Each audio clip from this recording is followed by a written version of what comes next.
ሰላም ተመልካቾቻችን እንደምን ቆያችሁ? የሲዳማ ሚዲያ ኔትወርክ የፌስቡክ ቀጥታ ስርጭታችን ነው። ዛሬ ከአንድ እንግዳ ይዘንላችሁ ቀርበናል።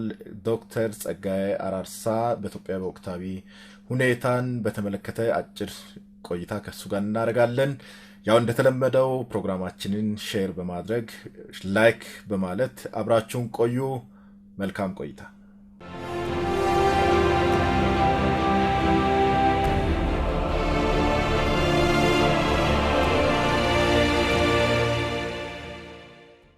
ዶክተር ጸጋዬ ዛሬም እንግዳችን ሆነ ስለመጣ በጣም እናመሰግናለን። እንኳን ተገናኘን በድጋሚ። አመሰግናለሁ እንደገና ስለጋበዝከኝ። ዲሞክራሲያዊ ሽግግሩ በምን ደረጃ ላይ ነው ከሚለው እንጀምር እስቲ እና ተስፋውስ ምንድነው? መልካም እንግዲህ ይሄ ጥያቄ በጣም በተደጋጋሚ ይነገርበታል፣ ብዙ ሰው ይወያየዋል። የት ደርሷል፣ ምን ሆንን፣ የት ቆሟል የሚለው ነገር ብዙ ጊዜ ደጋግሜ እንደገለጽኩት ያው ኢትዮጵያ ውስጥ ባለፈው 1 ዓመት ከ6 ወር ጊዜ ውስጥ ግልጽ የሆነ ለውጥ አለ።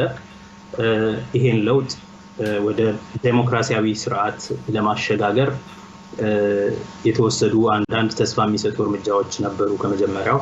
ነገር ግን ደጋግመን እንደገለጽነው ደጋግሜ በተለያዩ ሚዲያዎች እኔም ራሴ ጓደኞቼም እንደገለጹት ዴሞክራሲያዊ ሽግግርን ገና አልተጎናጸፍንም።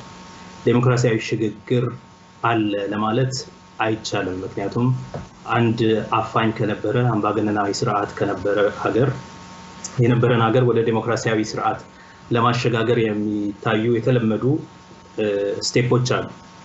እነዚህም መጀመሪያ ስርዓቱን የማፍታታት የአፈና ስርዓቱን የአፋኝ አሰራሩን በሙሉ ድርጊቶቹን ህግጋቱን ማሻሻል ሊበራላይዝ ማድረግ ማለት ነው። ሁለተኛው የፖለቲካ ምህዳሩን ማስፋትና ፖለቲካ አክተሮችን ፕሉራላይዝ ማድረግ ብዙ ማለት መድበለ ፓርቲ የሆነ እንቅስቃሴ እንዲደረግ የመብቶችና ነፃነቶችን አድማስ ማስፋት የተለያዩ የፖለቲካ ቡድኖች በነፃነት እንዲንቀሳቀሱ ማድረግ እንደዚህ አይነት እርምጃ መውሰድ ፕሉራላይዝ ማድረግ ማለት ነው። ስርዓቱን ህብራዊነቱን ማጠንከር ማብዛት ከዛ ቀጥሎ ምርጫ በማድረግ በህዝብ የተመረጠ መንግስት ማቋቋም ሲቻል የዛን ጊዜ አንድ አገር ከአፈና ስርዓት ወደ ዴሞክራሲያዊ ስርዓት ተሸጋግራለች ተብሎ ይታሰባልና የዚህ ለውጥ ግቡ የነበረው በመጀመሪያ ደረጃ በጣም አስቸኳይ አንገብጋቢ የሆኑ የህዝብ ጥያቄዎችን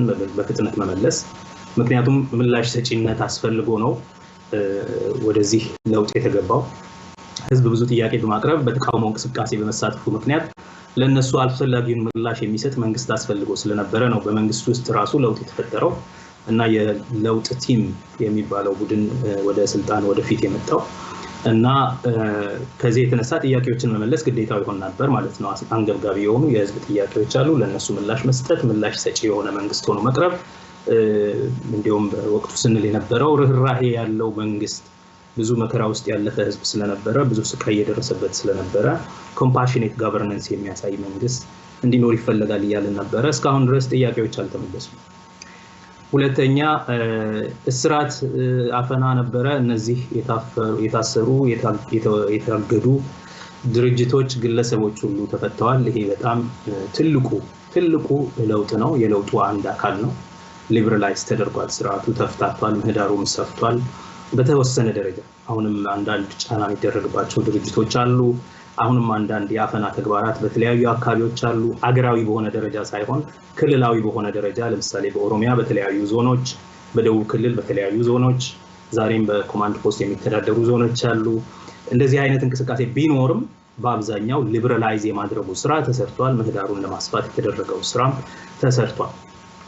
ከዛ ባሻገር ሰዎች የተፈጥሯዊ የሆኑ ህገ መንግስታዊ መብቶቻቸውን መጠቀም የሚችሉበት አውድም ተፈጥሯል። ማለት እንደፈለጉ ይናገራሉ፣ እንደፈለጉ ይሰለፋሉ፣ የፈለጉትን አይነት ምልክት ያነሳሉ፣ ይለብሳሉ።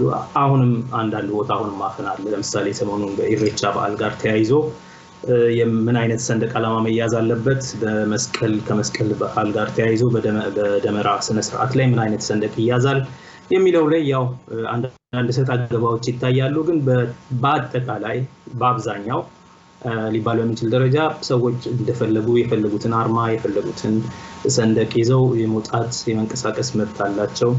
ከውጭ ሀገር ያሉ ስደተኞች ገብተዋል፣ የፖለቲካ ሰዎች ገብተዋል፣ የፖለቲካ ድርጅቶች ይመዘገባሉ፣ ፍቃድ ያገኛሉ፣ ይንቀሳቀሳሉ።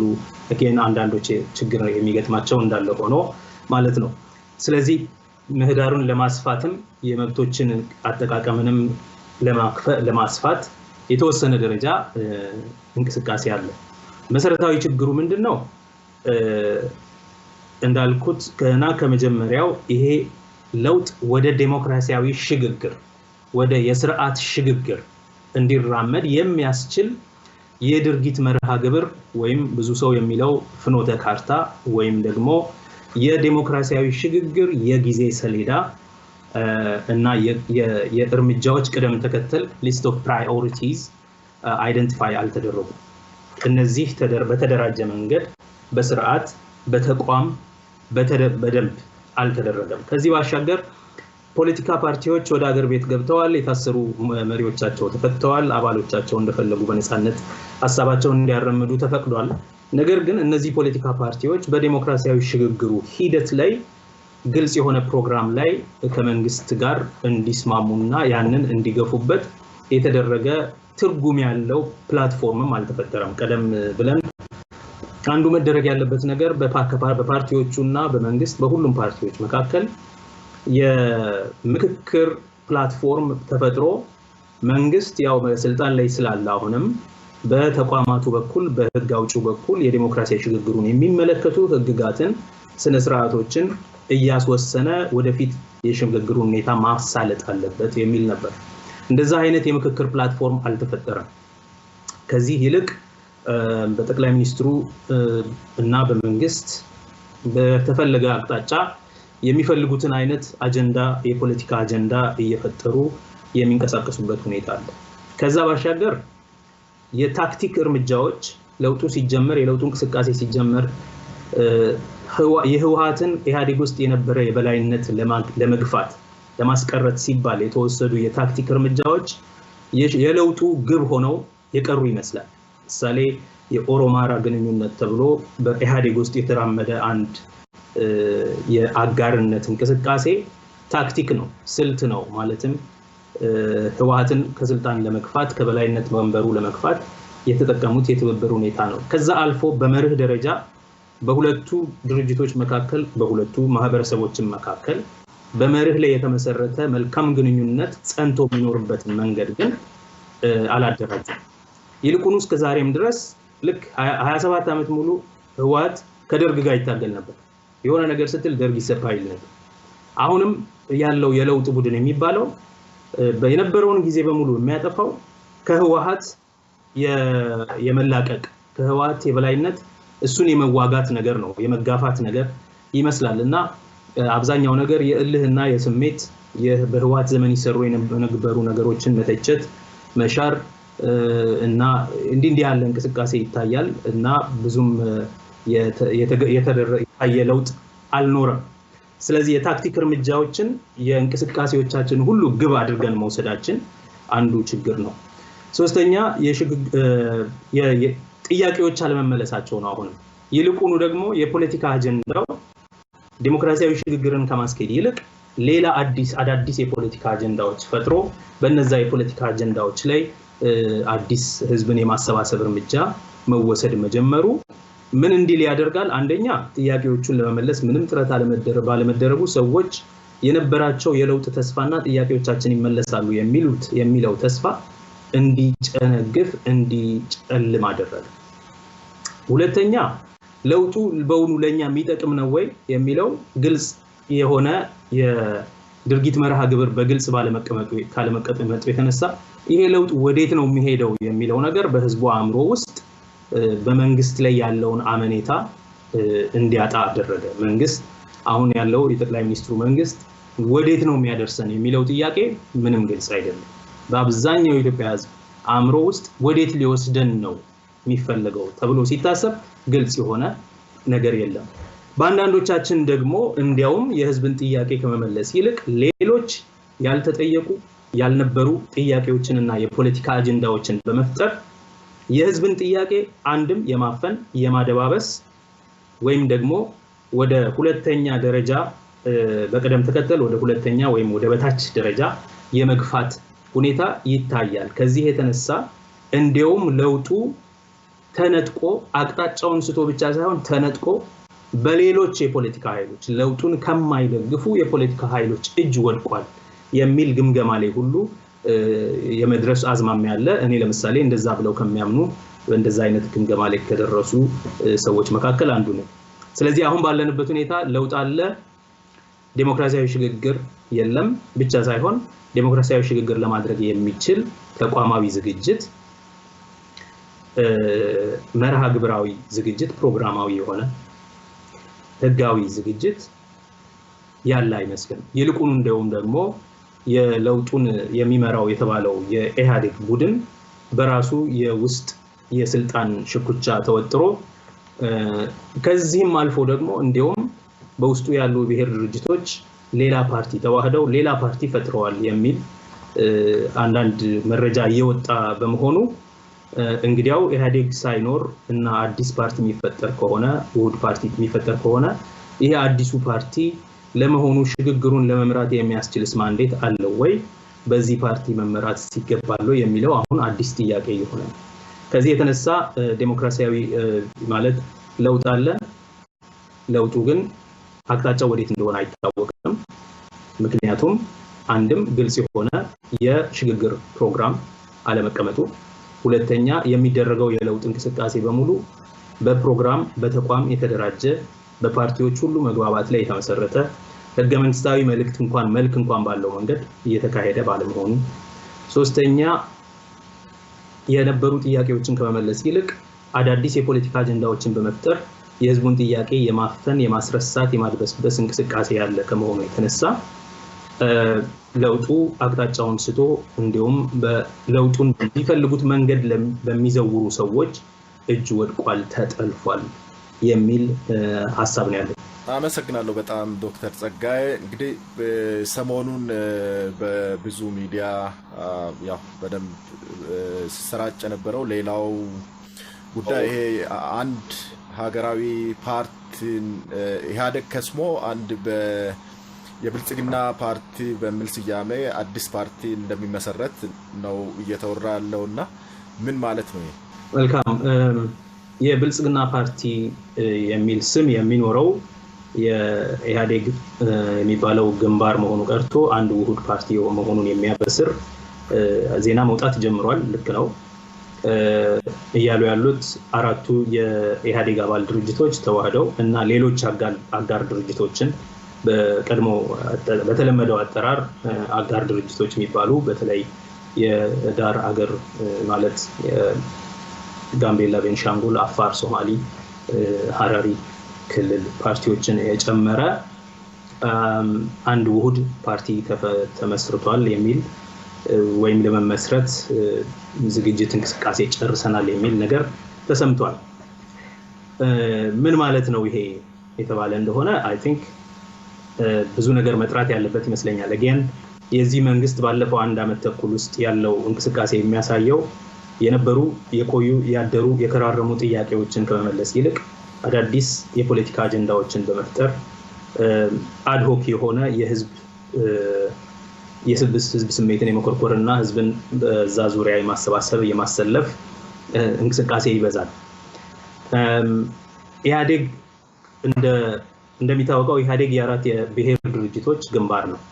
እነዚህ የብሔር ድርጅቶች የራሳቸው ራዕይ፣ የራሳቸው ዓላማ የሚታገሉለት፣ የራሳቸው የኃይል አሰላለፍ ስሌት ማለትም የራሳቸው የሀገሪቱን ነባራዊ ሁኔታ የሚተነትኑበት አስተንትኖ እና ሊመለሱ የሚገባቸውን ጥያቄዎች የሚመልሱበት አቅጣጫ አላቸው። ምን ማለት ነው? የራሳቸው ራዕይና ዓላማ፣ የራሳቸው ርዕዮት፣ የራሳቸው የኃይል አሰላለፍ ስሌት፣ የራሳቸው ስትራቴጂና ስልት፣ እነዚህን ነገሮች መስመር የሚባል ነገር አለ፣ መስመር አላቸው። ናው እያንዳንዳቸው የራሳቸው የኃይል አሰላለፍ ስሌት አላቸው ስንል ምን ማለት ነው? ኢትዮጵያ ውስጥ ያሉ የፖለቲካ ችግሮችን የሚተነትኑበት አተያይ አላቸው። ማለትም መሰረታዊ የሆኑ ማህበረሰባችን ውስጥ ያሉ ቅራኔዎች ምን አይነት ናቸው? ምን ላይ የተመረኮዙ ናቸው? በሀብታሞችና በድሆች መካከል ያለ ልዩነት ነው። ስለዚህ ሀብትን ፍትሃዊ በሆነ መንገድ አገሪቷ ውስጥ መልሰን የምናከፋፍልበት ሪዲስትሪቢዩት የምናደርግበት መንገድ ነው ወይስ ሌላ አይነት ተቃርኖ አለ? በብሔሮች መካከል እውነትም ህገ መንግስቱ እንደሚለው ከዚህ በፊት የነበሩ የኢህአዴግ ድርጅቶችም እንደሚሉት የእድሎች የሀብት እና የስልጣን ክፍፍል ልዩነት አለ። ያ ደግሞ በፖለቲካው አሰራር በአገረ መንግስቱ አሰራር ምክንያት የመጣ ነው።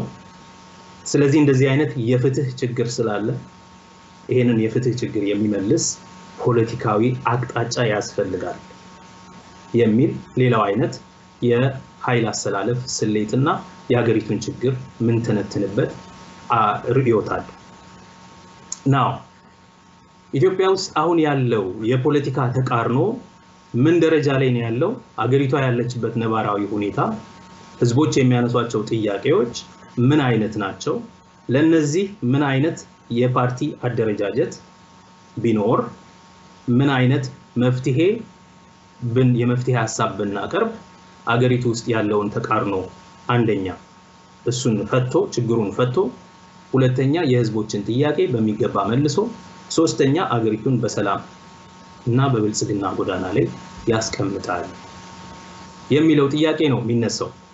ለመሆኑ ምን ስላለ ነው ዛሬ አሁን የነበሩት የብሔር ድርጅቶች ግንባሩ ውስጥ ያሉ የብሔር ድርጅቶች እስካሁን የነበራቸውን ዓላማ፣ ግብ፣ ራዕይ፣ ርዕዮት፣ የኃይል አስተላለፍ ስሌት ትንተና፣ ነባራዊ ሁኔታ ትንተና አናሊሲስ ማለት ነው አስቀምጠው ሌላ አይነት አደረጃጀት ያስፈልጋቸው ምን ስለሆነ ነው? አንደኛ ኢህአዴግ ውስጥ ያሉ ግንባር ድርጅቶች የብሔር ድርጅቶች ናቸው ብለናል። የብሔር ድርጅቶች የሆኑበት ምክንያት ደግሞ ለብሔሮች ብሔራዊ ክብር እና ጥቅም የሚከራከሩ የሚታገሉ የሚያታግሉ ድርጅት ስለሆኑ ነው። ለምንድን ነው ይሄን የሚያደርጉት? ኢትዮጵያ ውስጥ መሰረታዊ የሆነ ያልተፈታ በብሔር ላይ የተመረኮዘ ተቃርኖ አለ። የብሔራዊ ክብር ማጣት፣ የእኩልነት መጥፋት፣ የፍትህ መጓደል ችግር አለ። ህገ መንግስቱም እንደሚለው የተዛነፈ በብሔሮች መካከል ያለ ግንኙነት መስተካከል የሚገባው አለ ስለሚል ናው እነዚህ ድርጅቶች ያንን ግብ እናገኛለን ብለው አብረው ተሰባስበው በግንባርነት ህገ መንግስት አርቅቀው ህገ መንግስቱን ማጸድቀው እየተንቀሳቀሱ ነው ያሉት። ባለፉት አመታት የተደረጉ የተቃውሞ እንቅስቃሴዎች እነዚህ የብሔር ድርጅቶች እንታገልላቸውልን የሚሉትን መብቶች አላስተገበሩም፣ በተግባር አልተገበሩም። በህገ መንግስቱ ውስጥ የተቀመጡትን የወል መብቶች አልተገበሩም። ስለዚህ ጥያቄዎች በአብዛኛው የሚታዩት በሃይማኖት ቡድኖች፣ በብሔር ቡድኖች፣ በሌሎች የዲሞክራሲ እና የነጻነት የሰብአዊ መብት ተከራካሪ ቡድኖች ሲነገር የነበረው መፈክር ህገ መንግስቱ ይከበር የሚል ህገ መንግስቱ ይከበር። እንፈታዋለን ያሉት የብሔር ተቃርኖ አልተፈታም። እንመልሰዋለን ያሉት የብሔሮች ጥያቄ በበቂ ደረጃ አልተመለሰም፣ ይመለስልን። ምሳሌ በሲዳማ የክልልነት ጥያቄ አለ። በተለያዩ ሌሎች የደቡብ ክልሎች ሁሉ ውስጥ የደቡብ ክልል ብሔሮች ዘንድ የሚነሳ ጥያቄ አለ። ኢቭን በጣም ትንንሽ ናቸው የሚባሉ ቡድኖች እንደ ኮንሶ፣ ጌዲዮ አካባቢ ያሉ የነበሩ ችግሮች ምንድነው? ዞናችንን በራሳችን ነው ልናስተዳደር የሚገባው፣ የራሳችን ወረዳ ታጥፎ ከሌላ ጋር መቀላቀል የለበትም የሚል ጥያቄ ነው የነበረው። በኦሮሚያ እንደዚሁ ራስን የማስተዳደር በክልል በነፃነት ራስን የማስተዳደር በአገር ደረጃ እንደ ህዝባችን እንደ ሪሶርሳችን እንደ ኮንትሪቢዩሽን እንደ አስተዋጽኦአችን መጠን በአገር ደረጃ የሚገባንን ያህል የስልጣን የሀብትና የእድሎች ክፍፍል ኖሮን በአገሪቱ ውስጥ እኩል ተጠቃሚ የምንሆንበት ነበረ ጥያቄ። እንዲሁም የብሔር ጥያቄን አስመልክቶ ያልተመለሱ አንዳንድ የምትላቸው ጥያቄዎች ምንድናቸው? የሁሉም ቋንቋዎች ለመንግስት እኩል ቅርበት እኩል ርቀት ይኖራቸው፣ ስለዚህ ኦሮምኛ ልክ እንደ አማርኛ ሁሉ የኢትዮጵያ የሥራ ቋንቋ ይሆንልን የኦሮሚያ ክልል ጥያቄ። የኦሮሚያ በአዲስ አበባ ላይ ያለው ልዩ ጥቅም ይከበርልን። አዲስ አበባ እየተስፋፋ ወደ ኦሮሚያ ክልል ድንበሩን ስቶ ገብቶ ስራ የሚሰራው ነገር ይቆምልን። እነዚህ ስታያቸው ብሔራዊ መልክ ያላቸው የወል ጥያቄዎች ናቸው። እነዚህ ጥያቄዎች መልስ ስላገኙና አሁን ጥያቄዎቹ ኦብሶሊት ስለሆኑ ስለማይጠቅሙ ነው ኢህአዴግ የለም እነዚህን አስቀምጠን ሌላ የብልጽግና ፓርቲ የሚባል መመስረት አለብን ብሎ የተነሳው ብለ ስትጠይቅ ምን ከየት እንደሚመነጭ ይሄ ፕራዮሪቲ ራሱ ይሄ አይነት አስተሳሰብ አታውቅ። ምክንያቱም ከነባራዊ ሁኔታው ተነስቶ ከሆነ ነባራዊ ሁኔታ የሚናገረው ነገር የህዝቡ ጥያቄ የሚናገረው ነገር ህገ መንግስቱ ይከበርልን፣ በህገ መንግስቱ እውቅና የተሰጣቸው መብቶች ሙሉ በሙሉ ሳይሸራረፉ ይከበሩልን ነው የሚሉት። እነሱን ከመመለስ ይልቅ ሌላ ፓርቲ ፈጥረ ሌላ የፖለቲካ አደረጃጀት በመፍጠር ልክ ኢትዮጵያ ውስጥ ያሉትን ችግሮች እየፈጠረ ያለው ይሄ የብሔር አደረጃጀት ስለሆነ የሚል ነው ይመስለው። ይሄ የብሔር አደረጃጀት ነው ችግሩን የፈጠረው። እኔ ሳየው ደግሞ ይሄ የብሔር አደረጃጀት ሳይሆን ችግሩን የፈጠረው የብሔር አደረጃጀት አስቀምጠ ነገር ግን የብሔሮችን ጥያቄዎች አለመመለስ ጥያቄው እንዲመለስ ጥያቄ ስለተነሳ ያለመመለስህ ጉዳይ ነው። ስለዚህ ጥያቄውን መለስ ስትባል ጥያቄውን ከመመለስ ይልቅ ጥያቄውን እንዳልነበረ የሚያደርግ አደረጃጀት ማድረግ ይሄ ሁለት ጊዜ ክህደት ነው። አንደኛ የመጀመሪያውን ነገር መካድ ነው። ሁለተኛ ጥያቄውንም እስከመኖሩ ድረስ ጥያቄውን አለመመለስ ብቻ ሳይሆን ጥያቄውን እስከመኖሩ ድረስ የመካድ እንቅስቃሴ ነው። ወደዛ እየተካሄደ ነው። ይሄ አይነት አካሄድ ምንድነው? ምን ማለት ነው? ኢትዮጵያ ውስጥ ያለው መሰረታዊ የፖለቲካ ተቃርኖ የብሔር አይደለም ወደሚል ክህደት እየተገባ የብሔር አይደለም። ኢንፋክት ኢትዮጵያ ውስጥ ያሉ ደግሞ የተለያዩ ችግሮች የሚመጡት ከዚህ ፖለቲካ ስለሆነ እኛ አሁን ራሳችንን ቀይረን ወደ ከብሔር ነፃ ወደ ሆነ ውሁድ ድርጅት እንሄዳለን የሚል እና አሁን ይሄ ነው አንድምታው። ይሄ ነው አክቹአሊ የሆነ ያለው ነገር ምንድነው? ኢህአዴግ ከግንባርነት ወደ ውሁድነት ሄጃለው ነው። ኢህአዴግ ከግንባርነት ወደ ውሁድነት መሄድ ከሆነ መደረግ ያለባቸው ነገሮች አሉ። አንደኛ የነበረው ዓላማ፣ የነበረው ርዕዮት፣ የነበረው የኃይል አሰላለፍ ስሌት፣ የነበረው ስትራቴጂና ታክቲክ በሙሉ ተቀይሯል ማለት ነው እና ግንባር የነበረው ተቀይሮ ውሁድ ለመሆን እነዚህ አራቱ ድርጅቶች በውስጡ ያሉት እያንዳንዳቸው የዓላማቸው፣ የኃይል አሰላለፍ ስሌታቸው፣ ሁሉ ነገራቸው ወደ አንድ ቀልጧል ማለት ነው። ወደ አንድ መፍሰስ ጀምሯል ማለት ነው። ምን ማለት ነው? የኦሮሞ ብሔራዊ መብት፣ የትግራይ ብሔራዊ መብት፣ የትግርኛ የተጋሩ ብሔራዊ መብት፣ የደቡብ ክልል ብሔር ብሔረሰቦችና ህዝቦች ብሔራዊ መብቶች፣ የአማራ ብሔራዊ መብቶች ጥያቄ ወይም የነሱ የትግል ስትራቴጂ በሙሉ በአንድነት የአንዱ የሌላው ሆኖ የሌላው የአንዱ ሆኖ በአንድነት ሊነሳ ሊፈጸም የሚገባው ነው ማለት ነው። እዛ ላይ ደርሰዋል ወይ? አንደኛ ለምሳሌ ኢህአዴግ ውስጥ ግንባሩን የመሰረተው ዋናው ድርጅት ህወሓት ነው። ኢንፋክት ግንባሩን የመሰረተው ለህወሓት የበላይነት ወይም ሀገሩን ለማስተዳደር እንዲጠቅም ተደርጎ ነው የሚል ክስ አለ እና ይሄ ተቃውሞ ማሆን የለውጡ ግሩፕ ህወሓትን የበላይነት ለመግፋት የሚጣጣረው ምክንያቱ ምንድነው? ህወሓት በበላይነት የሚመራው የፈጠረው ብቻ ሳይሆን በበላይነት የሚመራው ድርጅት ነው ብለው ስለሚያምኑ ነው። መጠቀሚያ ያደረገው ድርጅት ነው ብለው ስለሚያምኑ። ነገር ግን ያ ድርጅት አሁን የለም እዚህ ህብረት ውስጥ አዲሱ ውህደት ውስጥ። ስለዚህ ይሄ ነገር ውህደት ሳይሆን ሁለተኛ በፊት ያልነበሩ ግንባሩ ውስጥ ያልነበሩ ድርጅቶች አጋር ድርጅት የሚባሉት አሁን በውሁዱ ፓርቲ ውስጥ አሉ። ይሄ ማለት የነበረው ግንባር ተዋሃደ፣ ፕሮግራሞቹ ወደ አንደኛው ፈሰሱ። በጣም እጅግ ትልቅ የሆነ የዓላማ አንድነት፣ የራዕይ አንድነት፣ የኃይል አሰላለፍ ስሌት አንድነት ስለኖረ ስለተፈጠረ አሁን ባለው ሁኔታ ወደዛ ተቀላቀልን የሚሉ ከሆነ የትግራይ ፓርቲ እዚህ አባል ድርጅት የሆነው ህወሓት አለ። የህወሓትም የኦህዴድም የብአዴንም የደኢህዴንም ፕሮግራሞች አንድ ላይ መጥተው አንደኛው የሌላኛው እስከመሆን ድረስ ደርሰው በቃ በብሔር ተደራጅቶ መንቀሳቀስ አያስፈልግም የሚል ደረጃ ላይ መድረስ ነበረባቸው። እሱ አይደለም የሆነው። ስለዚህ እነዛን ደግሞ የራሳቸውን ማፍረስ ነበረባቸው። ያ ሳይሆን የሆነው ነገር አንዱን አስወጥተ ሌሎችን ያሉበት ጨምረ አዲስ ፓርቲ ነው የተፈጠረው። ይሄ ነው አሁን የሆነው ነገር ማለት ነው። ስሙ ምንም ይሁን ምን አንደኛው ነገር ዋናው ነገር የኃይል አሰላለፍ ስሌቱ ነው። ለማን ነው የሚታገለው ይሄ ድርጅት? አዲሱ ውሁድ ፓርቲ ለማን ነው የሚታገለው? እስካሁን የነበረው ኢህአዴግ ለማን እንደሚታገል ይታወቃል። አባል ድርጅቶቹ እያንዳንዳቸው ለማን እንደሚታገሉ ያውቃሉ። ለማን መብት ታጋይ አታጋይ ሆነው እንደቆሙ ይታወቃል። አሁን የሚፈጠረው ግን ለማን ነው የሚታገለው? ለኦሮሞ ይታገላል? ለአማራ ነው የሚታገለው? ለትግራይ ነው የሚታገለው? ለሶማሊ ነው የሚታገለው? ለሲዳማ ነው የሚታገለው? ወይስ ለሀብታሞች ነው የሚታገለው? እንደሚባለው የብልጽግና ፓርቲ ማለት የፕሮስፔሪቲ ፓርቲ ማለት ነው። ኢትዮጵያ ውስጥ ሀብት ለማምጣት ኢትዮጵያን ለማበልጸግ ከሆነ ከዚህ በፊት ደግሞ ጠቅላይ ሚኒስትሩ ሲናገር የተሰማው እኛ በዳቮስ ላይ ሲናገር የነበረው ነገር አለ። የካፒታሊስት ኢኮኖሚ ስርዓት ነው የምንገነባው የሚል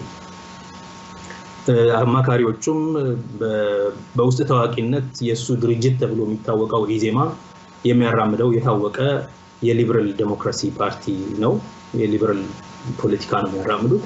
ስለዚህ እነዚህ አንድ ላይ ስታያቸው እነዚህ ነገሮች ይሄ ፓርቲ የኃይል አስተላለፍ ስሌቱ የሀብታሞችን መብት ወደፊት በመግፋት የገበያ ነፃነትን በማራመድ ብዙ ሀብት ለካፒታሊስቶች ከታገልንላቸው ያ የካፒታሊስቶች ሀብት በትሪክል ዳውን ኢፌክት በእንጥፍጣፊ ለብዙ ህዝብ በመድረስ አገሪቱ ውስጥ ያለውን ችግር ይቀርፋል የሚል ነው። ኢትዮጵያ ውስጥ ለመሆኑ መንግስት ያስቸገረው ገበያ በቁጥጥር ያስቸገረው በዚህ ኢኮኖሚያ መልክ ያስቸገረው ገበያ አለ ወይ?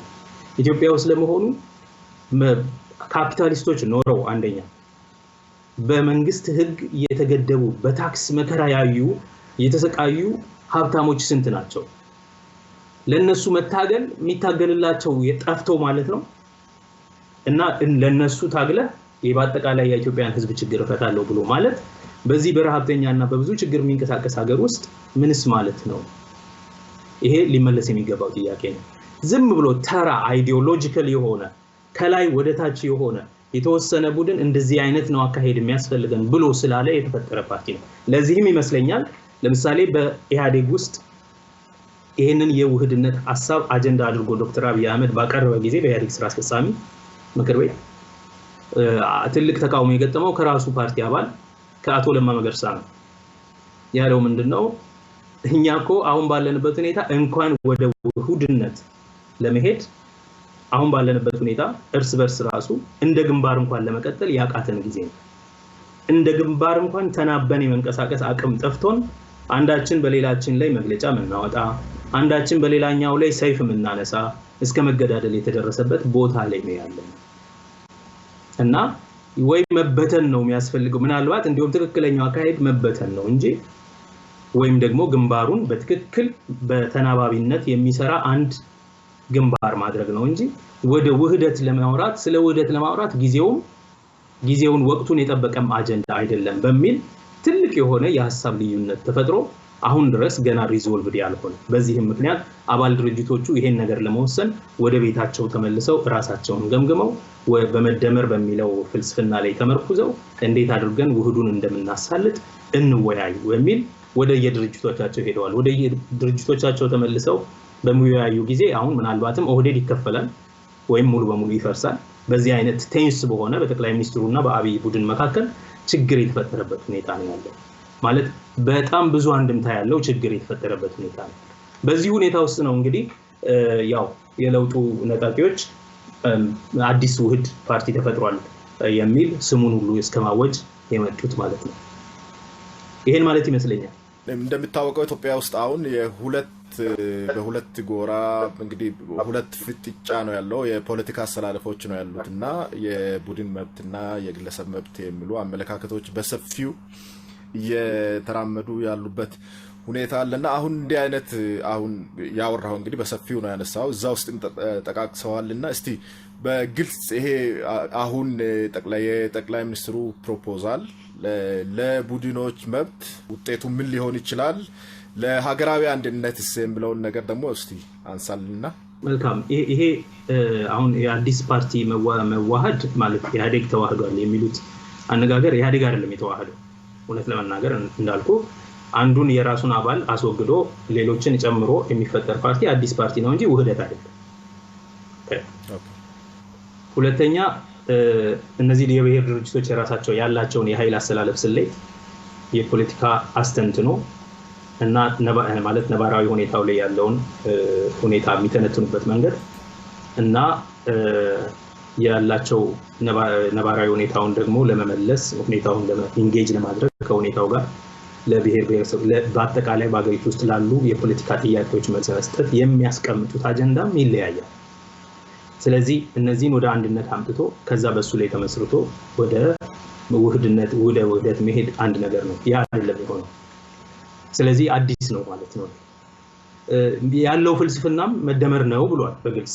ስለዚህ አብዮታዊ ዲሞክራሲ አይደለም፣ ልማታዊ መንግስት አይደለም እስካሁን እንደምናውቀው፣ ወይም የብሔሮች የራስን ዕድል በራስ የመወሰን መብት አይደለም which is the organizing አደራጅ መርህ ነው። ኢትዮጵያ ውስጥ እንደምታውቀው የቡድን መብት ብቻ ሳይሆን የራስን ዕድል በራስ የመወሰን መብት አገሪቱንም ህገ መንግስታዊ ስርዓቱንም ያዋቀረ ማዋቀሪያ መርህ ነው። ኦርጋናይዚንግ ፕሪንሲፕል የምንለው ማለት ነው። ምክንያቱም ህገ መንግስቱን መግቢያውን ስታነበው የራሳችን ዕድል በራሳችን መወሰን መብት ተጠቅመን አንድ የፖለቲካ ማህበረሰብ አንድ የኢኮኖሚ ማህበረሰብ ለመፍጠር ወዘተ ይሄንን ህገ መንግስት ዛሬ በወኪሎቻችን በኩል አስደቀናል ነው የሚለው። እንደዛ የሚል ከሆነ አሁን የሚፈጠረው አዲሱ ፓርቲ በዚህ ረገድ ሲታይ የብሔር መብቶች የቡድን መብቶች የሚለው አጀንዳው አይደለም ወይም ርዕዮቱ አይደለም። ልማታዊ መንግስት የማድረግ ሁኔታ ርዕዮቱ አይደለም ወይም ፍላጎቱ አይደለም ወይም ራዕዩ አይደለም ዓላማና ግቡም አይደለም። አብዮታዊ ዲሞክራሲ ድሮም ግልጽ የሆነ ሐሳብ ሆኖ አይደለም ለነገሩ ግን እሱም አይደለም። ኢቭን እንደ ማደራጃ እንደ ማስተዳደሪያ መርህ ዴሞክራሲያዊ ማዕከላዊነት የሚለው የኢህአዴግ አሰራር እሱም አይደለም። ምክንያቱም በሱ ነበር አስተሳስረው ያሉት። ስለዚህ ምንድነው ያለው ከተባለ መደመር ነው ፍልስፍና ነው ብሎታል ጠቅላይ ሚኒስትሩ። እንደ ፍልስፍና ምንድነው የሚለው እንደ ርዕዮት ለምሳሌ መደመር የኢትዮጵያን የፖለቲካ ነባራዊ ሁኔታ እንዴት አድርጎ ነው የሚያስተነትነው? ምንድነው አናሊሲሱ? ችግሮቹ ምንድናቸው ይላል፣ መፍትሄዎቹ ምንድናቸው ይላል፣ ስልትና ስትራቴጂው ምንድናቸው ይላል። ምንም ራሱ ገፋ ተደርጎ ሲጠየቅ በቀደም የሰማሁት በቅርብ ጊዜ ከማዛ ብሩ ጋር ሸገር ኤፍኤም ላይ ተቀምጦ ሲናገር ዳይናሚክስ ነው ይላል። ዳይናሚክስ ነው የግንኙነቶች መንቀሳቀስ ነው እና ዳይናሚክስ ደግሞ የሆነ ግንኙነትን ሁኔታ ዲስክራይብ ሊያደርግ ይችላል እንጂ ዲስክሪፕቲቭ ነው እንጂ ኖርማቲቭ ሊሆን አይችልም።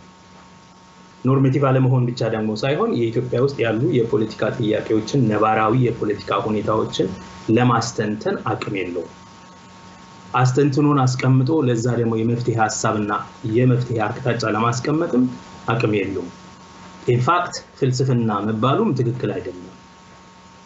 እንደ እውነቱ ለመናገር ፍልስፍና አይደለም፣ ጽንሰ ሐሳብ እንኳን አይደለም፣ በቂ ኮንሰፕት እንኳን አይደለም። ስለዚህ በሱ ላይ ተመስርተን ይሄንን የብልጽግና ፓርቲ መስርተናል ነው የሚለው። ፋይን አዲስ ፓርቲ ነው። እንደ አሰራር እንደራሱ ካየነው ይሄ ፓርቲ እንደ አዲስ መመዝገብ ያለበት ድርጅት ነው። የነዚህ ውህደት ከሆነ ውህደት እንዴት እንደሆነ በኢትዮጵያ የምርጫ ህግ መሰረት አለ። የፓርቲዎች ምዝገባ ህግ መሰረት ውህደት ማለት ኦሬዲ የተደራጅተው ለየብቻ ያሉ ቡድኖች ወደ አንድ የሚፈሱበት አዲስ ፕሮግራም ጽፈው ወደ አንድ የሚካተቱበት ነው እና የቀደሙት ድርጅቶቻቸውን የሚያፈርሱበት አካሄድ ነው። አሁን ይሄ የነበረ ግንባር ወደ ውህድ የሚሆን ከሆነ አዲስ ፕሮግራም መጻፍ አለበት እና የሆነው ነገር ግን ከነበረው አባሉን አስወግዶ አዲሶችን ጨምሮ የሚሄድ ከሆነ አዲስ ፓርቲ ነው። ኦኬ አዲስ ፓርቲ ይሄ አዲስ ፓርቲ መፈጠሩ ለቡድኖች የወል መብት እንዲሁም ለሀገራዊ አንድነት ለዲሞክራሲያዊ ሽግግር ምንድነው? ምን ማለት ነው? አንድምታው ምንድነው? የመጀመሪያው አንድምታው ኢህአዴግ ፈርሷል ማለት ነው። አዲስ ፓርቲ ከመፍጠር ይልቅ ኢህአዴግን መክሰም ነው የሚያበስረው። ኦኬ አዲሱ ፓርቲ መፈጠሩ ያለውን አንድምታ ከመናገራችን በፊት የኢህአዴግ መፍረስ ወይም መክሰም ምን ማለት ነው ለኢትዮጵያ?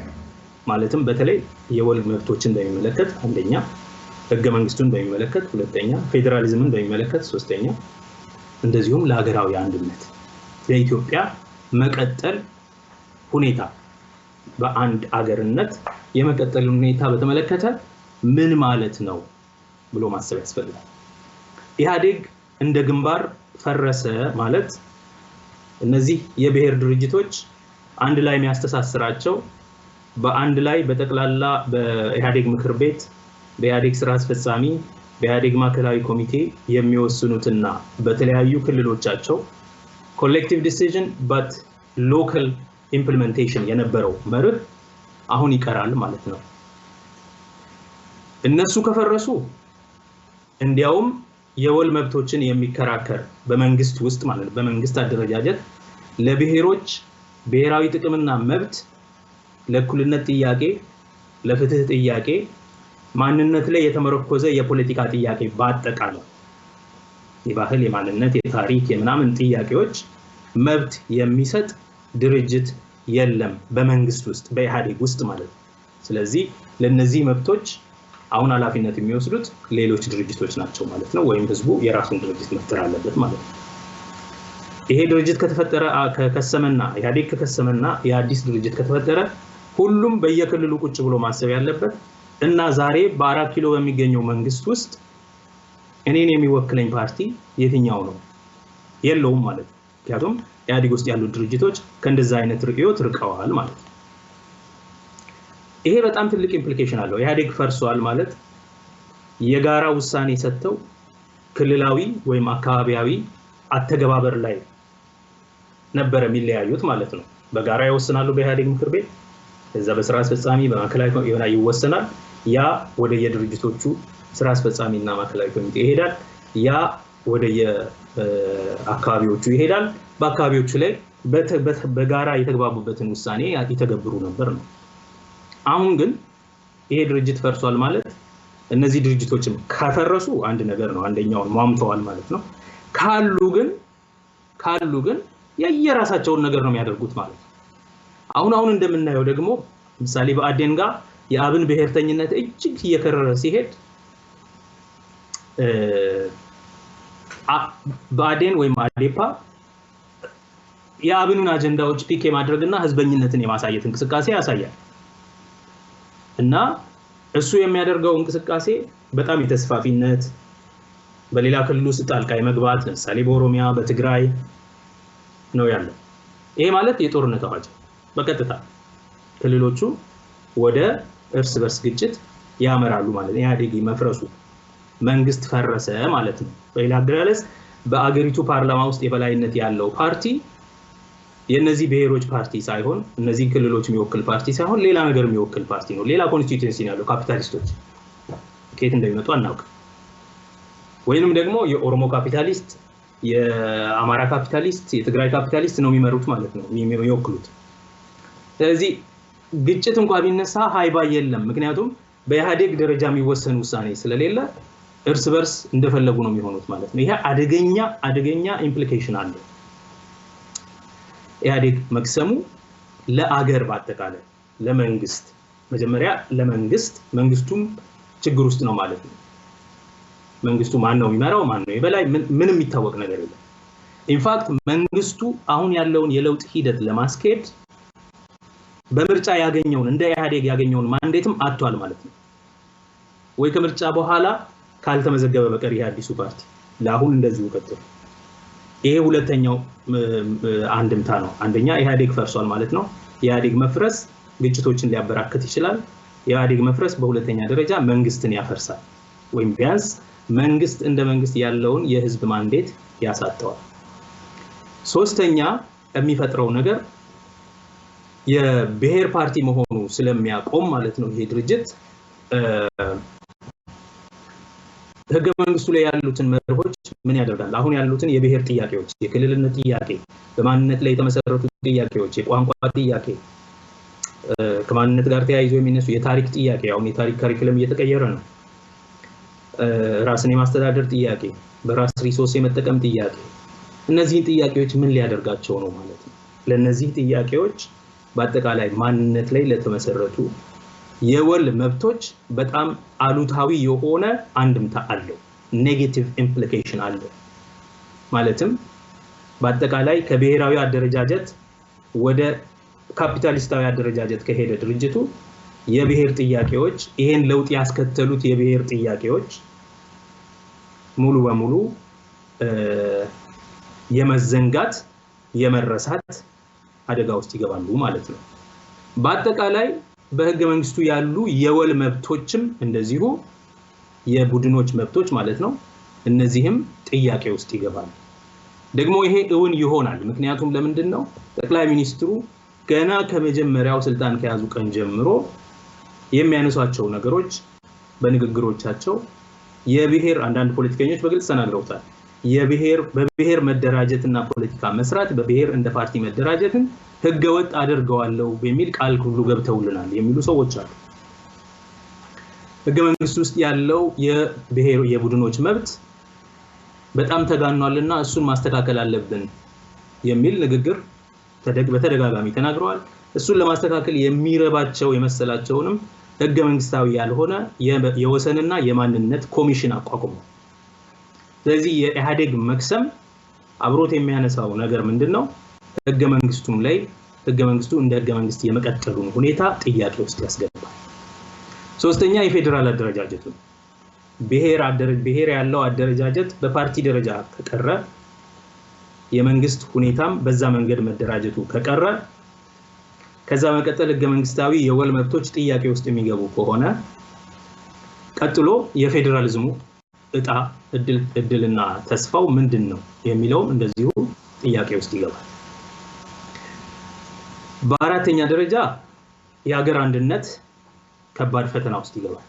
ምክንያቱም የሀገር አንድነትን ለማቆየት የብሔሩ ድርጅቶች ኮአሊሽን ነበረ በተወሰነ በአፋኝ ደረጃም ቢሆን በአፋኝነት principle of collective decision making ግን በአፋኝነት ቢጠቀሙበትም የተወሰነ ያህል እነዚህ የብሔር ድርጅቶች በመናበብ አብረው እንዲኖሩ እና ላይ ከተወሰነ አንደኛው ለብቻውን አፈንግጦ የራሱን አካባቢያዊ ህልም ለመተግበር አይሯሯጥን በሚል ነበር የሚሄዱት።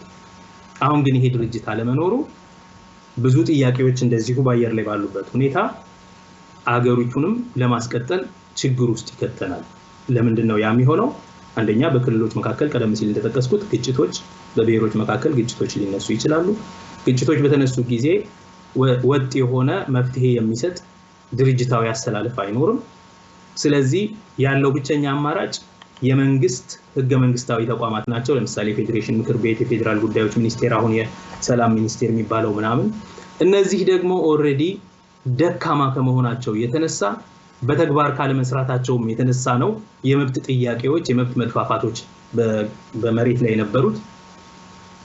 ስለዚህ አገሪቱ የበለጠ የመናጥ ሁኔታ ውስጥ ትገባለች የሚል እና የኢህአዴግ መክሰም ለወል መብቶች ለህገ መንግስታዊ ወል መብቶች ለአገራዊ አንድነት ለድርጅቱ ለራሱ ለመንግስት ቀጣይነት በጣም ፈታኝ የሆነ አሉታዊ ተጽዕኖ አሉታዊ አንድምታ አለው ብያምናለሁ። ዘርዘር አርገህ ብትጠይቀኝ ደግሞ መለስበት። አመሰግናለሁ በድጋሚ ዶክተር ጸጋዬ። እንግዲህ ወደ መጨረስ ወይ ወደ ማጠቃለል እየሄድን ነው ያለነውና እንግዲህ በመጨረሻው የሲዳማ የክልል ጥያቄን በተመለከተ አስተያየት ሰጥተህ እንጨርሳለን። የሪፈረንደም ወይ ህዝበ ውሳኔ ቀን ተቆርጦ ህዳር 3 ህዝበ ውሳኔ እንደሚደረግ ያው በምርጫ ቦርድ ቀን ተይዟል።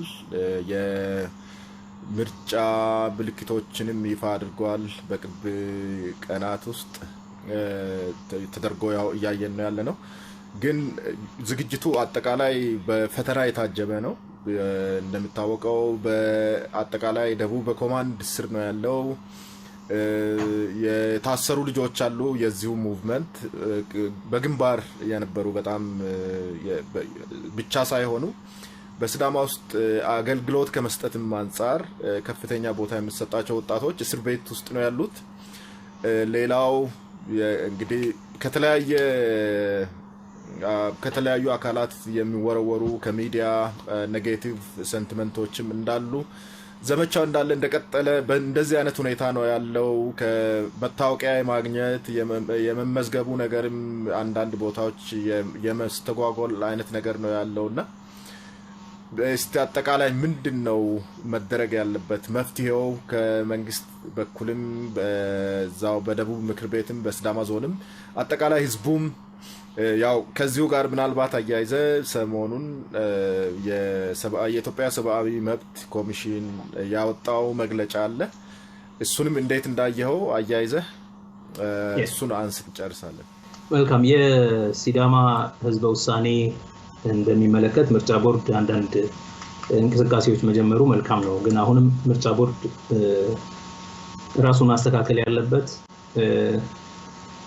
ለዞኑ ቅድመ ሁኔታ የሚያስቀምጥ ለክልሉ ቅድመ ሁኔታ ይዘታዊ የሆነ ቅድመ ሁኔታ ማስቀመጡ ህገ መንግስታዊ አይደለም የሚሞግት ሰው ከተገኘ አሁንም ይሄንን ህገ መንግስታዊነት የጎደለው ቅድመ ሁኔታ ማሰረዝ አለባቸው ማስተዋል ካላቸው ራሳቸው የምርጫ ቦርድ ሰዎች ይሄንን ነገር ቢያስቆሙ ጥሩ ነው ምክንያቱም ያነሷቸው የቅድመ ሁኔታዎች ለምሳሌ ዝርዝር ህግ ለሲዳማ ላልሆኑ በክልሉ ለሚኖሩ ሰዎች መብት ዋስትና የሚሰጥ ዝርዝር ህግ ያስፈልጋል የሚለው ህገ መንግስታዊ ስርዓቱን በደንብ ያለ መረዳት ይመስለኛል ምክንያቱም ለአናሳ ቡድኖች ህገ መንግስታዊ መብቶች በዝርዝር አሉ የህገ መንግስቱ ራፍ 3 ሙሉ በሙሉ ለግለሰቦች እና ለአናሳ ቡድኖች የሚመጥን አግባብነት ያለው በሁሉም ደረጃ በቡድንም ሆነ በግል ሊጠቀማቸው የሚችሉ መብቶች አሉ ከዛ መቀጠል በደቡብ ክልል ህገ መንግስት ውስጥም ይሄ አለ ምናልባትም በሚረቀቀው ምናልባት ሲዳማ ክልል የሚሆን ከሆነ ለዝግጅት ብለው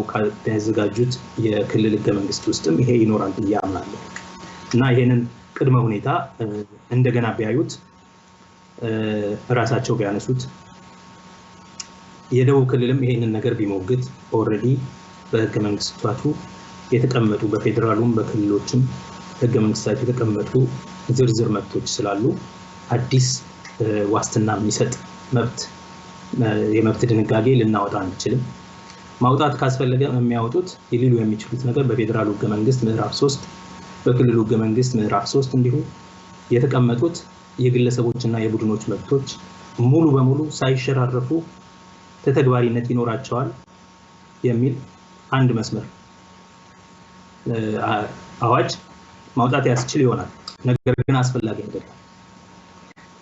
አስፈላጊ አይደለም ብቻ ሳይሆን ምርጫ ቦርድ ይሄን አይነት ቅድመ ሁኔታ በህገ መንግስት ያልተቀመጠ ቅድመ ሁኔታ ይዘታዊ ቅድመ ሁኔታ ማስቀመጡ ይህ ህገ መንግስታዊ ስለሆነ ማደብ አለበት ምርጫ ቦርድ ዲሲፕሊን መደረግ አለበት ህገ መንግስታዊ ያልሆነ እንቅስቃሴ በመውሰዱ ማለት ነው በግልጽ ይሄ ህገ መንግስታዊ ድንጋጌ ስለሆነ ይሄን ነገር መሰረዝ አለበት ተብሎ መቀመጥ አለበት ምክንያቱም ፕሬሲደንት ሆኖ ለሌሎች ቡድኖችም የሚመጣ ነገር ስለሆነ እሱን ማንሳት ይኖርባቸዋል ይሄን አይነት ጥያቄ የደቡብ ክልል ነገሩን ለማፋጠን ከምርጫ ቦርድ ጋር ሰጣ ገባ አልገባም ካለ ግን ቅድም እንዳልኩት በአንድ መስመር አንድ አዋጅ ማርቀቅ ነው በፌደራሉ ህገ መንግስት ለሁሉም ዜጎች እና ቡድኖች እውቅና የተሰጣቸው መብቶች ሲዳማ ክልል ቢሆንም ባይሆንም በሲዳማ ክልል ላሉ ዜጎች እና ቡድኖች በሙሉ ተፈጻሚ ይሆናሉ ሳይሸራረፉ ተፈጻሚ ይሆናሉ የሚል ህግ ነው ማውጣት የሚያስፈልጋቸው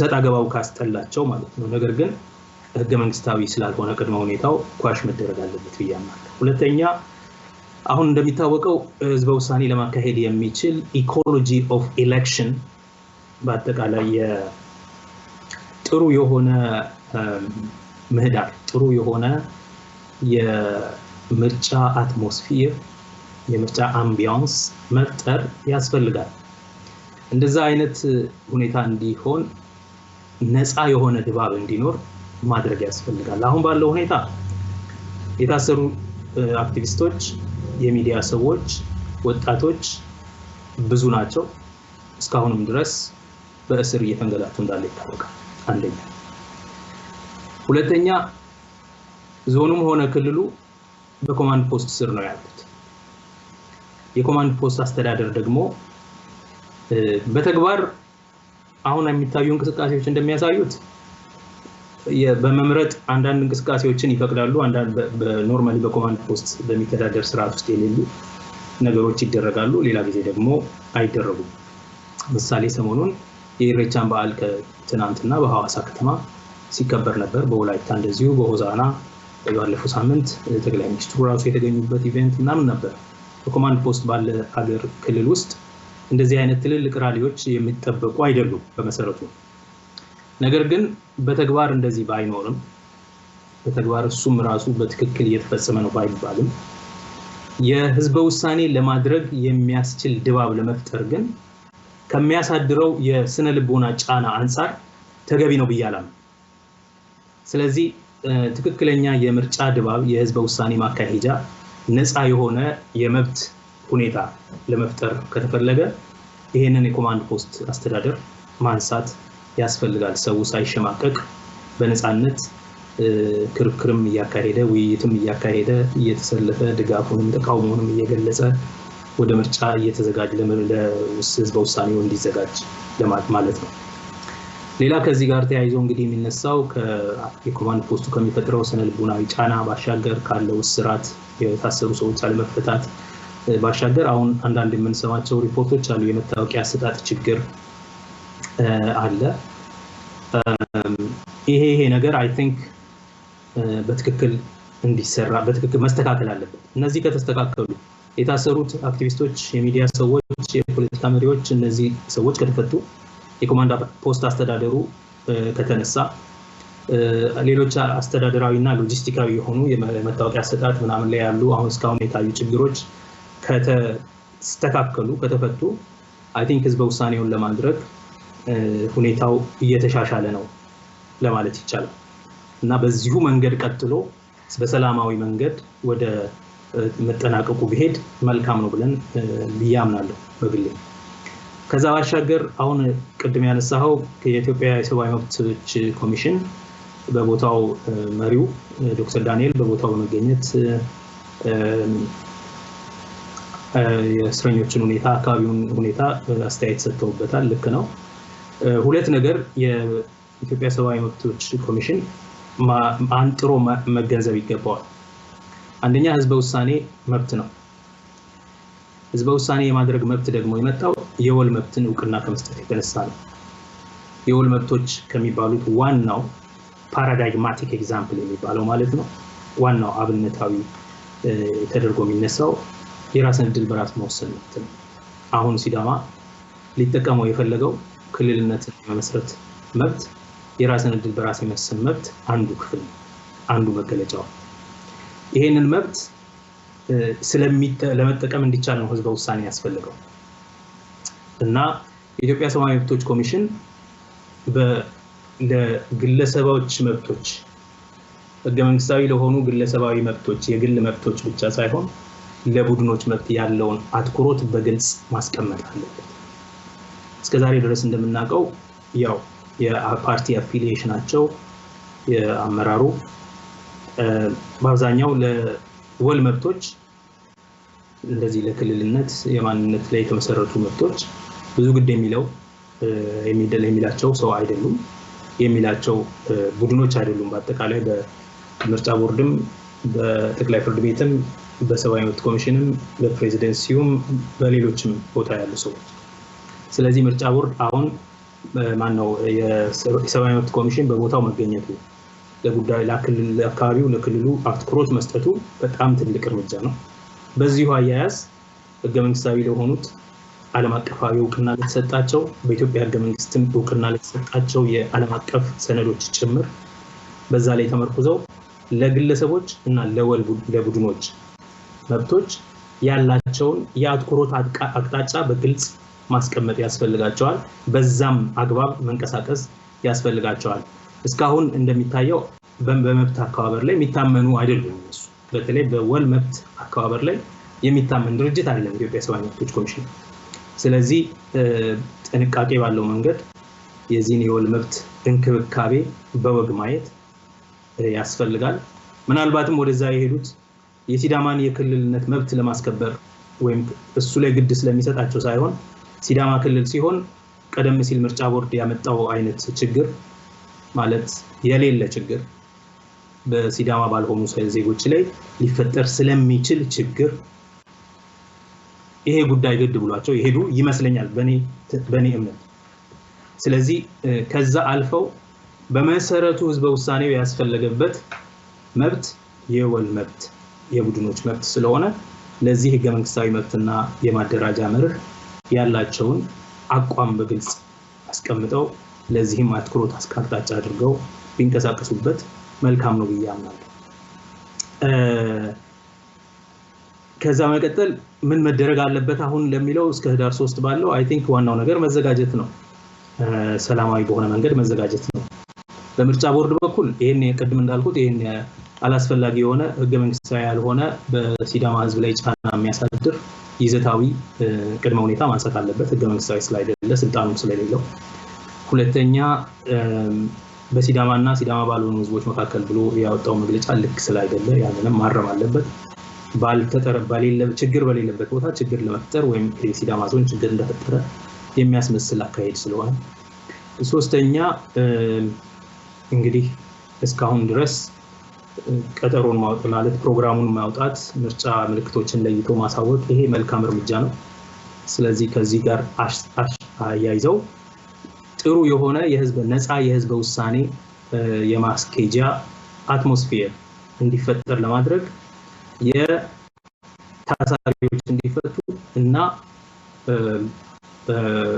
የኮማንድ ፖስቱ አስተዳደር እንዲነሳ እነሱም በበኩላቸው ጫና ቢያደርጉ፣ ምክንያቱም የምርጫ ሁኔታ እንዲኖር የተደላደለ የስነ ልቦና ሁኔታ መኖር አለበት።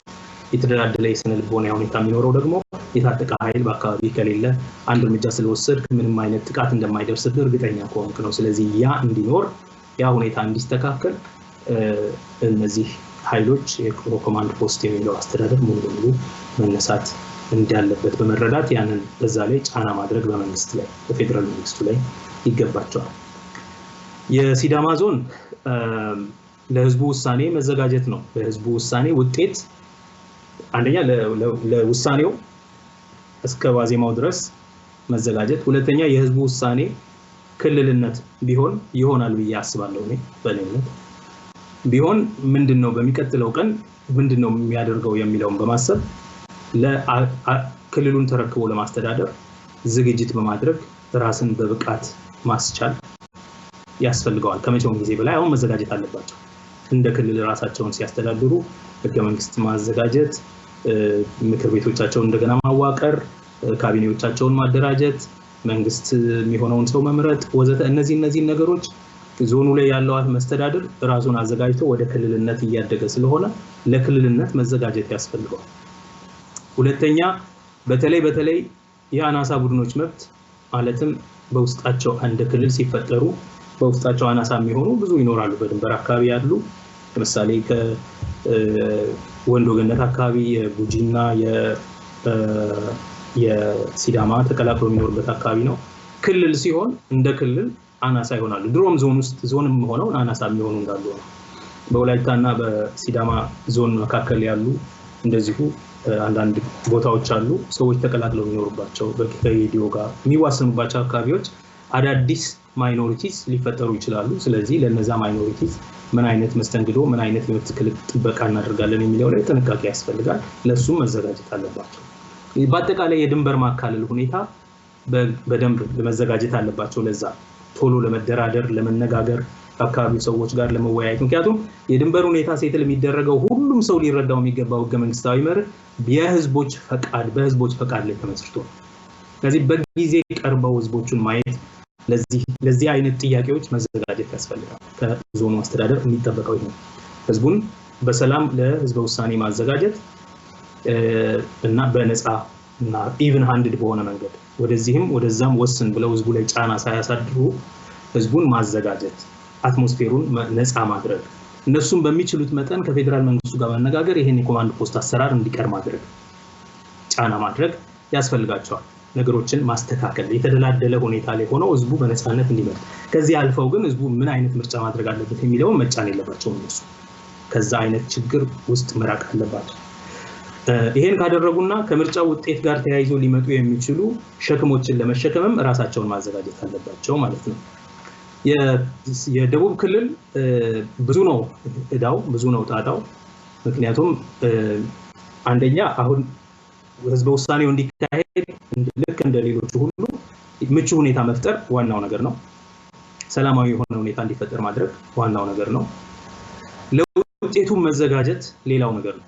እሱም ለውጤቱ መዘጋጀት አለ። ውጤቱ ሲዳማ ተለይቶ ይወጣል ቢባል ቀጥሎ የሚመጣው ነገር ምንድን ነው? ክልሉ ለምሳሌ ዋና ከተማውን የት ያደርጋል? ክልሉ እዛውም ሆኖ የሚሰራ ከሆነ ከሲዳማ ክልል ጋር የሚኖረው ግንኙነት ምንድን ነው? ከሲዳማ ጋር ያለው የሀብት ክፍፍል፣ የሂውማን ሪሶርስ ክፍፍል፣ የሎጂስቲክስ ክፍፍል፣ እነዚህ ነገሮች ምን ይመስላሉ? በምን ያህል ጊዜ በምን አይነት የጊዜ ሰሌዳ ይስተካከላሉ የሚለውን በግልጽ ሊዘጋጅበት ይገባል።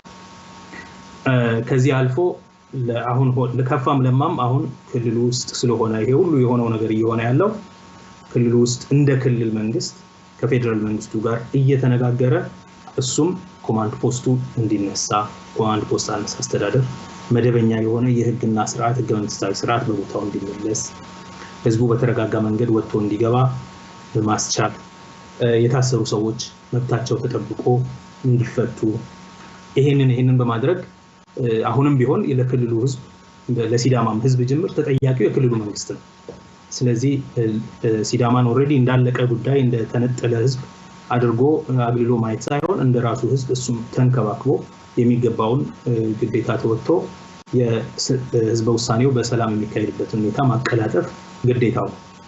ለውጤቱም ራሱን ማዘጋጀት በውጤቱ መሰረት ደግሞ ለሚመጡ ተጨማሪ ኃላፊነቶች ሌሎቹንም ህዝቦችን የሚያስተዳድሩበት መንገድ መደራጀት አለባቸው። አንዱ ይሄ ያውን ውህደት ምናምን የሚለው ነገር በተለይ ቅዠት የሚሆነው አስከፊ ችግር የሚሆነው ለደህዴንና ለደቡብ ክልል ነው። ምክንያቱም የተለያዩ እሱ ራሱን የቻለ ግንባር ነው። ኦሬዲ ደህዴን የሚባለው አንድ ውህድ ድርጅት አይደለም። የተለያዩ የዞን ድርጅቶች ናቸው አንድ ላይ መጥተው የሚያሰረቱትና ያ እሱስ ምንድነው ሆኖ ነው ወደ እነዛ የተዋሃደው በምን አግባብ ነው የሚለው። ስለዚህ በተለይ የዲሞክራሲያዊ ማዕከላዊነትና ኮሌክቲቭ ዲሲዥን ሜኪንግ በኢህአዴግ ደረጃ የሚቀር ከሆነ ያን ክልል የሚያስተዳድረው ደህዴን ብዙ ፈተናዎች አሉት። ስለዚህ ራሱን ማብቃት፣ ለብዙ ችግሮች ራሱን ማዘጋጀት፣ ከላይ በሚሰጥ ዲሞክራሲያዊ መርህ የተመራ በዲሞክራሲያዊ ማዕከላዊነት መርህ የሚሰራ አሰራር በሌለበት ሁኔታ ራሱን ችሎ ክልሉን ቢያስተዳድር በምን አይነት ስርዓት ያስተዳድራል የሚለውንም በዚች ባለችው ጊዜ በደንብ ከግንዛቤ ከቶ በሚችለው መጠን እስከ ምርጫው ድረስ የሚሄዱበትን አቅጣጫ ማስቀመጥ ያስፈልጋቸዋል። ከዛ እንግዲህ ህዝቡ ነው ያለው። የሲዳማ ህዝብ፣ የደቡብ ህዝብ፣ የኢትዮጵያ ህዝብ አጠቃላይ የሲዳማ ህዝብ ምንም ጥያቄ የለውም። ያው ለብዙ ዘመን ሲናፍቀው የኖረ የራሱን እድል በራስ የመወሰን የራሱን ክልልነት የመጎናጸፍ ጥያቄ ነው። ያንን ጥያቄ ለመመለስ ሁኔታዎች መንገድ መስመር ይዘዋል። ስለዚህ ለዛ ራሱን ማዘጋጀት ከምንም ነገር በላይ በሰላማዊ መንገድ ማድረግ፣ ከሌሎች ህዝቦች ጋር ወደ ግጭት ላለመግባት፣ ለትንኮሳዎች እድል አለመስጠት መጠንቀቅና በማስተዋል መንቀሳቀስ ይገባዋል። መብቶቹ ላይ ግን ለመብቶቹ ደግሞ ተግቶ መቆም አለበት። ማጭበርበር ቢኖር አንዳንድ እርምጃዎች ቢኖሩ እነዚህን ማስተካከል በፍጥነት ያስፈልጋል። ህጋዊ በሆነ መንገድ ራሳቸውን ማዘጋጀት አለባቸው። በማንኛውም በተለያየ ደረጃ ብዙ እንደዚህ አይነት የሽግግር ጊዜ የለውጥ ጊዜ ላይ ብዙ ሌባ እድሉን ለመጠቀም ስለሚፈልግ ግርግር ለሌባ ስለሚያመች በእንደዚህ አይነት ሁኔታ ግርግሩን አስነስተው ችግር ለመፍጠር የሚፈልጉ ሰዎች እንዳይኖሩ ተግቶ ነቅቶ አካባቢውን ሁኔታውን እየቃኘ በሰላማዊ መንገድ ህዝበ ውሳኔውን መፈጸም ይገባዋል። ከዚህ በላይ ምንም ሊባል አይችልም። ኦሬዲ በአፈና ስር ያለ ህዝብ ነው። በኮማንድ ፖስት የሚተዳደር ህዝብ ነው። ሀሳቡን የሚያጣጥሉ ብዙ የሚዲያ ሆነ የፖለቲካ ኤሊቶች አሉ።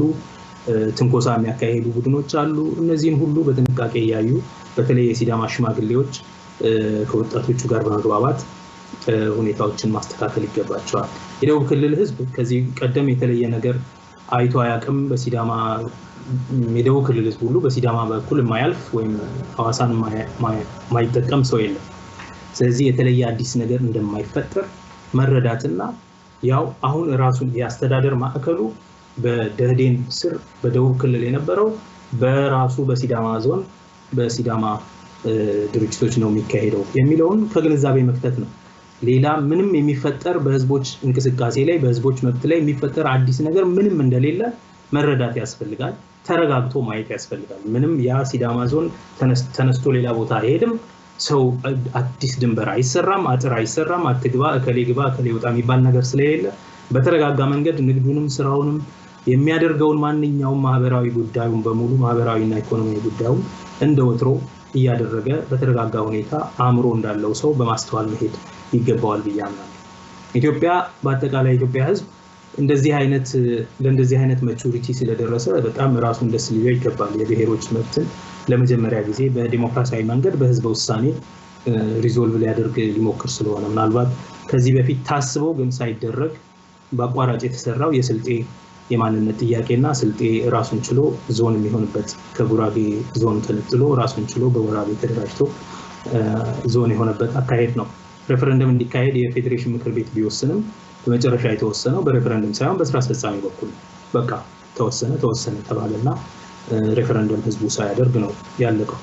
ይሄኛው ግን የመጀመሪያው ነው የሲዳማ።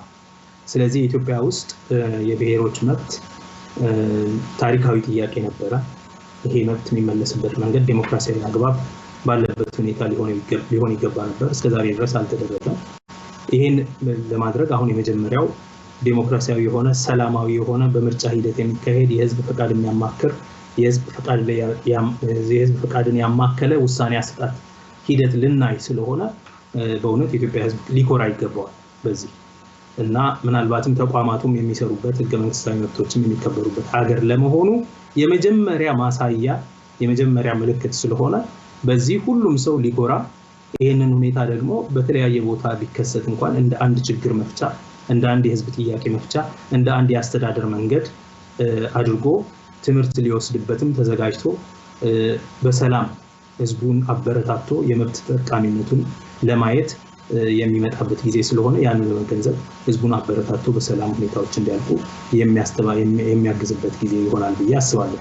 እና የኢትዮጵያ ህዝብ የሚጠበቀው የተለመደው ጨዋነትና ይሄ ትንኮሳ የሌለው አገር ትበትናላችሁ የአገር አንድነት ስጋት ምናምን የሚለውን አይነት የሚዲያዎች የኢትዮጵያኒስት ሚዲያ እና ምሁራን ትንኮሳዎችን ማቆም አለባቸው። ቢገባቸው ይሄ ብስለት ነው። አገሪቱ ራሱ በብስለት አንድ እርምጃ የሄደችበት ሞመንት ስለሆነ እንደዛ አድርገው በመረዳት ነገሮችን ማረጋጋት ያስፈልጋል እና በዚህ አግባብ ቢኬድ አይ ቲንክ መልካም ነው ብዬ አምናለሁ። ይሄንን ነው ልል የምችለው። አሁን አንተ ስታነሳ ከምርጫውን ሂደት በተመለከተ የምርጫው ፍትሃዊ ችግር የሌለበት ከችግር ነፃ መሆኑን ለማረጋገጥ ያው በድምጽ ስርቆት የሚታወቅ ነው። ያው ይወራል፣ ድምጽ ይሰረቃል፣ ኮረጆ ይሰረቃል የሚል ነገር ብዙ ጊዜ እንሰማለንና የምርጫውን ምናልባት አጠር አድርገህ ወደ ኋላ እንዳልመልስ በጣም ከይቅርታ ጋር አጠር አድርገህ ይሄን የምርጫውን ሂደት ፍትሃዊ መሆኑን ከችግር ነፃ መሆኑን ያ ስርቆት የሚባል ነገር አለመኖሩን የሚከታተል ወይ ኦብዘርቭ የሚያደርግ ቡድን እንዴት ነው መዋቀር ያለበት? ያው የሚወሩ ነገሮች ስላሉ ነው። ይሄን አሁን የሪፈረንደሙን ወይ የክልልን ጥያቄ አጠቃላይ የቡድን መብት ወይ ይሄ ፌደራል የሚባለውን የመንግስትን አወቃቀር የሚቃወሙ ቡድኖች እንደ ኦብዘርቨር ይሆናሉ የሚሉ ያው መረጃዎች እየወጡ ስለሆነ ማን ነው ይሄን ሂደት መከታተል ያለበት እና እንዴት ነው መዋቀር ያለበትን የሚለውን መጨረሻ አድርገን አንስተን እንጨርሳለን። በመሰረቱ በማንኛውም ምርጫ ላይ ታዛቢዎች መኖራቸው መልካም ነው። ምክንያቱም ለድምጽ አቆጣጠሩ ለድምጽ ኮምፓይሌሽኑ እና ያንን ገሃድ በማድረጉ ሂደት በጣም አስፈላጊ ስለሆነ ፍትሃዊ ነፃና ተአማኒነት ያለው ፍትሃዊ ነፃና ተአማኒነት ፍሪ ፌር ኤንድ ክሬዲብል የሆነ ቮቲንግ ሲስተም የምርጫ አሰጣጥ ሂደት እንዲኖር ለማድረግ ታዛቢ ብዙ ጊዜ ያስፈልጋል። ታዛቢ አንደኛ በተከራካሪ ወገኖች ማለት የስ እና ኖ ቮት ነው ያለው። የየስ ቮት አራማጆች ወይም ፓርቲዎች ካሉ እነሱ ታዛቢ ይመርጣሉ የራሳቸው በሌላ ምርጫ እንደሚካሄደው። የኖ ቮት ተከራካሪ ፓርቲዎች ካሉ ወይም ወገኖች ካሉ እነሱም የራሳቸውን ታዛቢዎች ይመርጣሉ። ከዛ ሌሎች አገራዊ እና ክልላዊ ወይም ደግሞ እንደውም ዓለም አቀፍም ካስፈለገ ዓለም አቀፋዊ ታዛቢዎች በምርጫ ህግና ስርዓቱ በሲቪል ሶሳይቲዎች በሲቪክ ማህበረሰብ አካላት የሃይማኖት ድርጅቶች ወዘተ የሚሳተፉበት ሁኔታ ነበር እንግዲህ ሌላ ምርጫ ላይ ሲካሄድ። ስለዚህ በተለመደው የታዛቢነት ስርዓት በተለያየ አወቃቀር የሚመጡ ከሃይማኖት ድርጅቶች ከሲቪክ ማህበረሰብ አካላት ከዓለም አቀፍ ድርጅቶች ከሀገር ውስጥ ድርጅቶች ሀገራዊ ከሆኑ ከክልል አካባቢ ካሉ ተደርጎ ግን በዋናነት የሁለቱም ወገኖች ማለት አሁን መለየት ያስፈልገናል የራሳችን ክልል ሊኖረን ያስፈልገናል የሚለው ወገን አጀንዳውን የሚያስይዘው ወገንና የለም ከደቡብ ህዝቦች ብሔረሰቦችና ህዝቦች ክልል መንግስት ጋር አንድ ላይ መቀጠል ይገባናል የሚል መከራከሪያ ያለው ወገን ሁለቱም የራሳቸውን የታዛቢ ቡድን ይጠቁማሉ። ተመጣጣኝ ሆነ የታዛቢዎች ቡድን በየምርጫ ጣቢያዎቹ ያሰማራሉ። ከዛ ሌሎች ታዛቢዎች ታዝበው ትዝብታቸውን በሪፖርት ይገልጻሉ። እነዚህኞቹ ግን ሪፖርት ከማድረግም ባሻገር በቦታው ተገኝተው የቆጠራውን የውጤቱን የአደማመርና ኮምፓይሌሽንና ይፋ አደራረጉን ሂደት ስለሚታዘቡ እዛው ተቀባይ ለመቀበልም እድል ይኖራቸዋል ማለት ነው። ከምንም ነገር በላይ ሬፈረንደም ግልጽ መሆን አለበት። ሂደቱ ከአፈና ከኢንቲሚዴሽን ከዛቻ ማስፈራራት እንደዚሁም ከስርቆት ነፃ መሆን አለበት። ስለዚህ ስርቆት እንዳይኖር የሌላ አይነት ቆጠራ እንዳይኖር የቆጠራው ስርዓት ግልጽ እንዲሆን ለማድረግ ታዛቢዎች አስፈላጊ ናቸው። ነገር ግን በአጠቃላይ የብሔር መብቶችን የሚጻረሩ የሲዳማን ክልልነት በመቃወም የሚታወቁ ቡድኖች ታዛቢ ሆነው መቅረባቸው በምን አግባብ እንደሆነ ብዙ አላውቅም፣ ዝርዝሩን አላወቅኩኝም። በግልጽ እንደዛ አይነት ሰዎች ካሉ ታዛቢ መሆን እንደማይችሉ ለምርጫ ቦርድ በማመልከት ዲስኳሊፋይ ማስደረግ ያስፈልጋል። ገለልተኛ ያልሆነ ታዛቢ የሚያወጣውም ሪፖርት በሂደቱም ላይ በውጤቱም ላይ ተጽዕኖ ስለሚያሳድር እንደዚህ አይነት እንዲሁም ወደ ተንኳሽ ትርክቶች ውስጥ ስለሚገባ ያ ሪፖርት ደግሞ ውጤቱ መጨረሻ ላይ ህዝቦችን የሚያጋጭ ተንኳሽ የሆነ ውጤት ስለሚኖረው ካሁኑ እንደዛ አይነት የሚጠረጠሩ ገለልተኛ አለመሆናቸው በህዝቦች መብት ላይ ተቃውሞ ያላቸው መሆኑ በግልጽ የሚታወቅ ካምፔይን ሲያደርጉ እንደነበረ የሚታዩ እንደዚህ አይነት ወገኖች ከወዲሁ በታዛቢነት እንዳይሳተፉ ለምርጫ ቦርድ በማመልከት ዲስኳሊፋይድ እንዲደረጉ ማድረግ ያስፈልጋል። ገለልተኛ ካልሆነ ታዛቢ መሆን አይችልም ባጭሩ። እና በግልጽ ካምፔይን የሚያደርግ ተቃውሞ የሚያሳይ በተቃውሞ ዘመቻ ላይ የነበረ ሰው ለምሳሌ ሊሳተፍ አይገባም፣ ወይም ድርጅት ወይም የፓርቲ ሊሳተፍ አይገባም። እና እንደዚህ አይነቱን ለምንድነው ወገንተኛ ስለሆነ አድሏዊ ስለሆነ የሚያመጣውም ሪፖርት በኋላ የሚታዘበውም ትዝብ የሚያወጣውም ሪፖርት ተንኳሽ ስለሚሆን የምርጫውንም የህዝብ ውሳኔውንም ተአማኒነት ጥያቄ ውስጥ የሚያስገባ ስለሚሆን እንደዚህ አይነቶቹ እንዳይሳተፉ የሚል አቤቱታ ማስገባት እንዲቀር ማድረግ ይቻላል ብዬ አምናለሁ።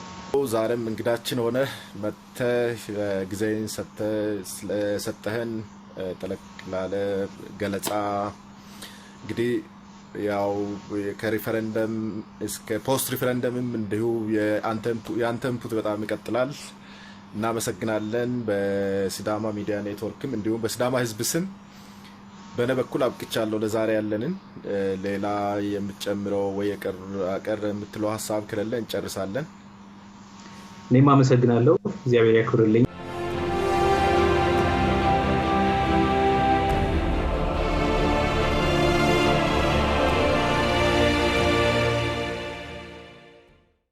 ተመልካቾቻችን በኢትዮጵያ ወቅታዊ ሁኔታ ላይ ከዶክተር ጸጋ ራሳ ጋር የነበረን ዝግጅት እዚህ ላይ ያበቃን። እናንተም ከመነሻው አንስተው አብራችሁን ስለነበራችሁ በሲዳማ ሚዲያ ኔትወርክ ስም በጣም እናመሰግናለን። በሌሎች በሲዳማ ሚዲያ ኔትወርክ ዝግጅቶች እስከምንገናኝ መልካም ቆይታ